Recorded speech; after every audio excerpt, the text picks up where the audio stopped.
নমস্কার। প্রতি বছর পয়লা ডিসেম্বর সারা পৃথিবী জুড়ে পালিত হয় বিশ্ব এইডস দিবস।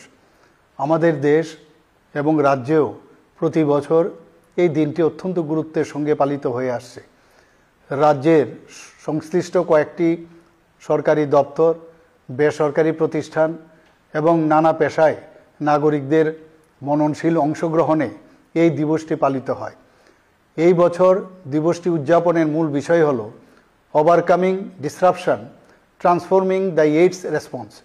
রাজ্য সরকার এইডস সংক্রমণ প্রতিরোধে এবং এর বিরুদ্ধে জনসচেতনতা সৃষ্টির দায়বদ্ধতার সাথে কাজ করছে। সম্প্রতি কেন্দ্রীয় স্বাস্থ্য মন্ত্রকের তরফে আমাদের রাজ্যকে এইচআইভি এইডস আক্রান্ত রোগীদের পরিষেবা প্রদানে সাফল্যের স্বীকৃতিতে পুরস্কার করা হয়েছে। আমরা সর্বতোভাবে আমাদের রাজ্যের এইচআইভি আক্রান্ত রোগীদের পরিষেবা প্রদানে অঙ্গীকারবদ্ধ।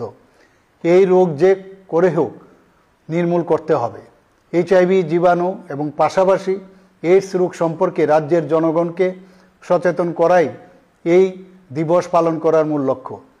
এইচআইভি সংক্রমণ রোধ করা বা এইডস রোগ প্রতিরোধ করার মূল অস্ত্রই হল সচেতনতা। আক্রান্ত ব্যক্তির সঙ্গে অসুরক্ষিত যৌন সংসর্গ, শরীরে অপরীক্ষিত রক্ত ব্যবহার, একই সূচের বহুজনের ব্যবহার, নেশা গ্রহণ এবং আক্রান্ত মা থেকে শিশু, মূলত এই চারটি কারণে এইচআইভি জীবাণু শরীরে প্রবেশ করতে পারে।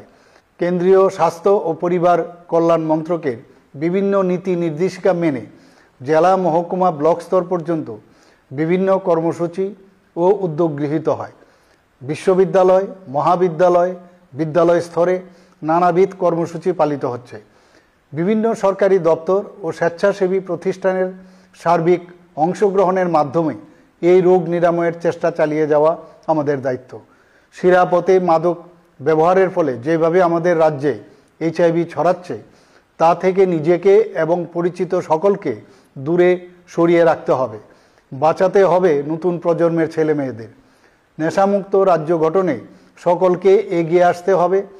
যিনি বা যারা শরীরে এই রোগ নিয়ে বেঁচে আছেন তাদের প্রত্যেকের পাশে থেকে সমাজকে গঠনমূলক বার্তা দেওয়াই হবে দিবসটি পালন করার অন্যতম প্রধান লক্ষ্য। স্বাস্থ্য ও পরিবার কল্যাণ দপ্তর সহ অন্যান্য বিভিন্ন সরকারি দপ্তর, বেসরকারি সংস্থা ও প্রতিষ্ঠান যারা দায়বদ্ধতা নিয়ে এই রোগ প্রতিরোধের জন্য কাজ করেন, আমি তাদের সকলকে আন্তরিক শুভেচ্ছা জ্ঞাপন করছি।